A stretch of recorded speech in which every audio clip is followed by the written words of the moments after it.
What's the difference between scarcity mentality and an abundance mentality? And really the question is here at the IMA, like, what does this have to do with digital marketing, especially the future of digital marketing? Well, today I'm going to show you how it's intrinsically linked and how the future of digital marketing is squarely rooted in the abundance mentality. First, let's kind of define what those two terms means. The abundance mentality is really centered when you look at the world and you say, no matter what's going on, I believe that there is opportunities all around me. I believe there's enough money to be made, enough clients out there, enough life partners or people to meet, to date and find. It's just looking at the world with a lens that says there is more than enough all around me to supply me for 10 lifetimes. The scarcity mentality is really centered around fear. It's what the news cycles want you to be wallowed in because fear causes people to be terrified and it causes people to take action that is not centered around what they truly want, but that keeps them in kind of the cycle that they're in.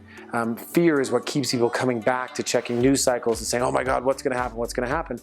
Because when we were millions of years ago on the savannah running away from predators, we have something wired into the back of our reptilian brain that causes a fight or flight sensation when we feel like our lives are in danger. And that was great when we were running for our lives. It's not great when an email comes in at 11 p.m. and immediately triggers that sensation inside of you of that full body cortisol, of stress, of worry, of fear.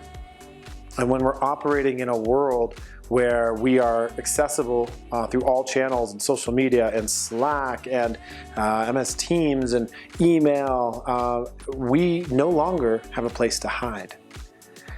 And so how does all of this tie into digital marketing?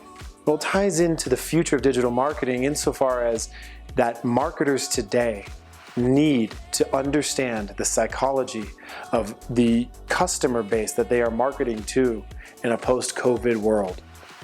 And if we as marketers or brand owners are operating under scarcity, oh my God, we need to get more customers or we're out of business. We need to get more customers or I'm going to lose my job. We need to do, it's like grasping at sand. And the harder you grasp, the more it falls through your fingers. When we were in a crazy bull run of people buying anything off of the internet in terms of, it doesn't matter if you market it, they want it, they need it, they're gonna buy it. It was this I'll refer to Maslow's hierarchy of needs, basically. It was this journey towards the top of that pyramid of self-actualization. I'm gonna buy this, it's gonna make me look cute, and that make me look cute, that's gonna make this person like me, or etc. But when COVID hit, all of that evaporated overnight. And it drove everybody down into the bottom of the pyramid in terms of their purchasing behavior to say, what are my psychological and physiological safety needs that need to be met? And the brands that made it through are the ones that understood that. The brands that never adapted or operated out of fear are the ones that are having trouble or have already gone out of business.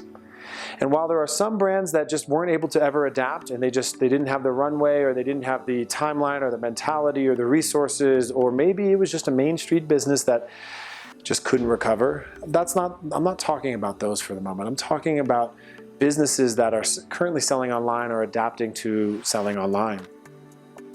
These are the types of businesses that consumers still want to buy from. But your old method of operating, or even maybe your old product, or your own prices, or your promotions, maybe those were good for you in a different market, but in a post-COVID world need to be examined. As a brand owner and operator inside of a business, you cannot operate under the scarcity mentality. Oh, we've already done it. We've always done it like that. We've put this much money into it. Man, we spent so much time and effort on it already. We have to just get it over the line when the world has fundamentally changed. Taking a look at your product and service with a new, fresh set of eyes and understanding, saying, what is the new opportunity for this business and who are our customers and how do they act? That's what an abundance mindset does as a brand owner and operator. More on that in a second, we'll come back to it. From a marketer perspective, something we do here at my firm, Stealth Venture Labs. We're a digital marketing agency, boutique, that has helped many different brands grow through big growth plateaus from 1 million to 10 million to 100 million and beyond. We've generated about $500 million in revenue for our clients in the last 5 years. And this year we'll manage about $50 million in media on behalf of our clients. We have an internal process we call enlightenment. An enlightenment process is rooted in abundance. The abundance approach to understanding the reverse engineering of the psychological behavior of who our potential customers are is fundamental in having empathy for how they act in this post-COVID world. If we don't have empathy of how they act in this post-COVID world and understanding their true behavior, even down to what do they do in the morning? What does their morning routine look like? What are they eating for lunch? Where are they working from? Do they have kids? What happens? What are their concerns? Where were their pains before? What are their pains now in these certain areas? And where do we think we can hit them in the day where we solve the pain that they need, where our product makes the most sense? That dot connection process of reverse engineering of psychology of the consumer pains, really getting an empathetic look at who they are, and then looking at the brand's features and benefits and saying, I don't care about features, tell me all about the benefits, and connecting the dots of the benefits of what the brands bring to the consumer's pain. That dot connection process, no matter of channel, for us is called enlightenment, where it feels like it's copy and a campaign in which your best friend wrote. And when we hit that, we know we've hit a vein, and we see it in cost per acquisition, we see it in cost per click, and in the growth and scale that all of our clients are seeing right now.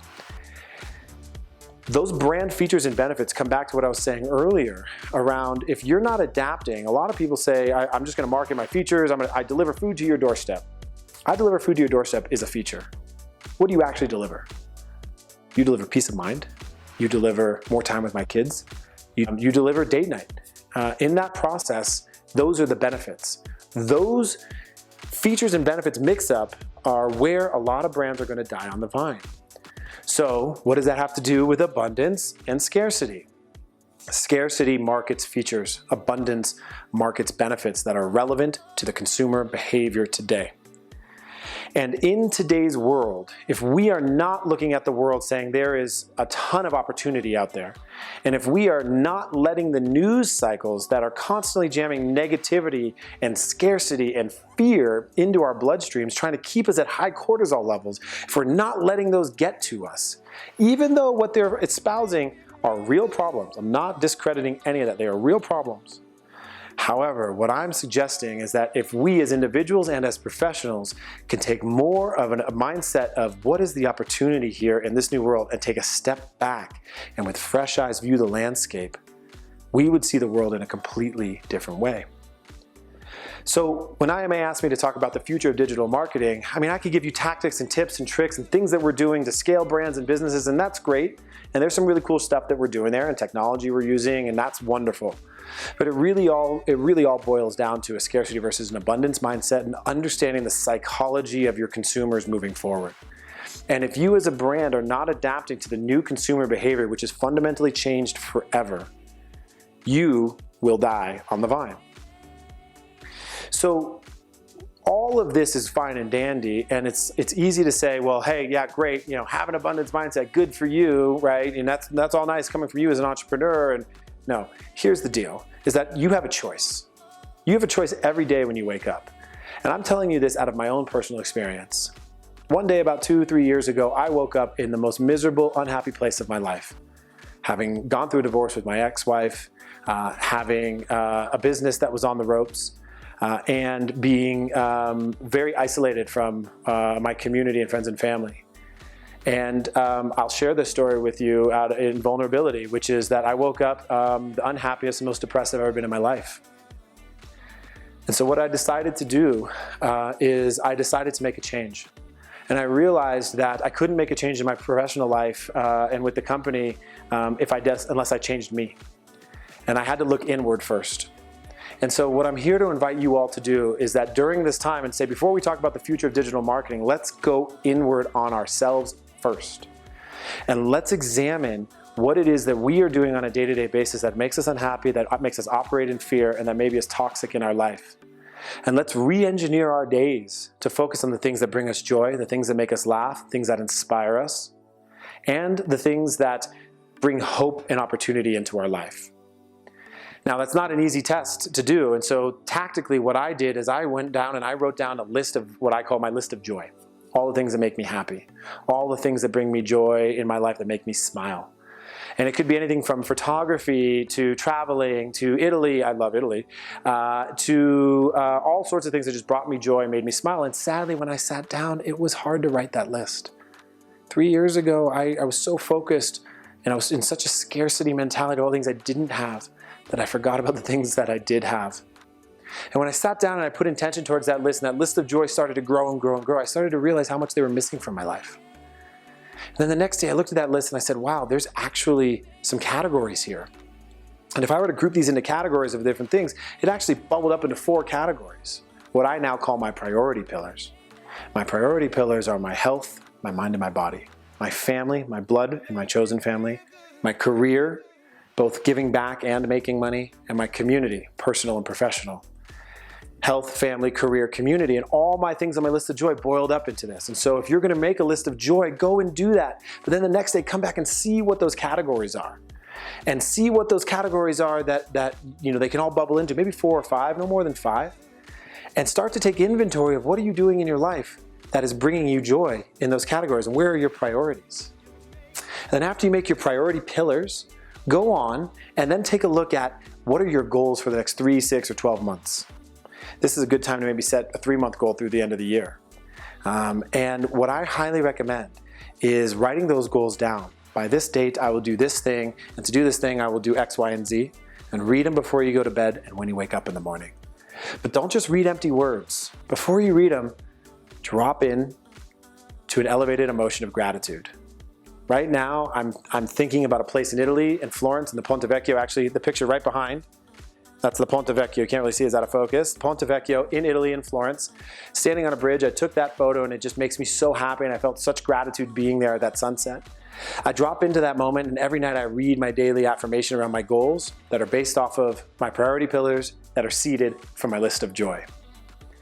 When I did this cycle from 90 days, I went from being out of shape, unhappy, and totally depressed to made $1 million, to having have the best friends of my life reintegrated into my life, and just to being in a happier place than I'd ever been. 90 days.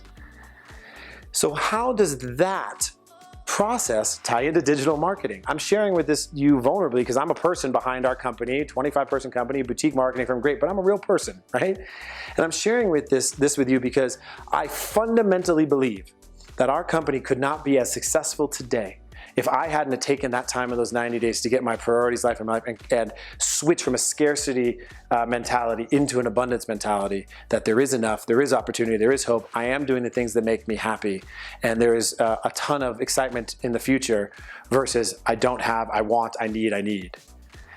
That was my seed to what I call the upward spiral. So my message to all of you is, what is the future of digital marketing? The future of digital marketing is creating upward spirals in your own life, creating products that help your customers create upward spirals in their life. And it's to really understanding and taking a step back and empathetically looking at the pains in the market, the pains in the customer's lifestyles, and making sure that your product actually solves that pain. Tactics and channels and all that stuff's gonna grow, it's gonna evolve, technology's gonna boom, and all that stuff's great, right? And those are tools that help us get there. But when you boil it down, the only way you're gonna grow as a brand and as a digital marketer is by taking a step back, taking inventory of how you view the world, shedding yourself of the scarcity mentality, and embracing full abundance. If you have any thoughts or questions about any of this stuff, I'd love to talk with you. Feel free to shoot me an email. My email is brent.freeman@stealthventurelabs.com, brent.freeman@stealthventurelabs.com. Happy to chat with any IMA member. Thank you for this opportunity, and I look forward to seeing you all soon.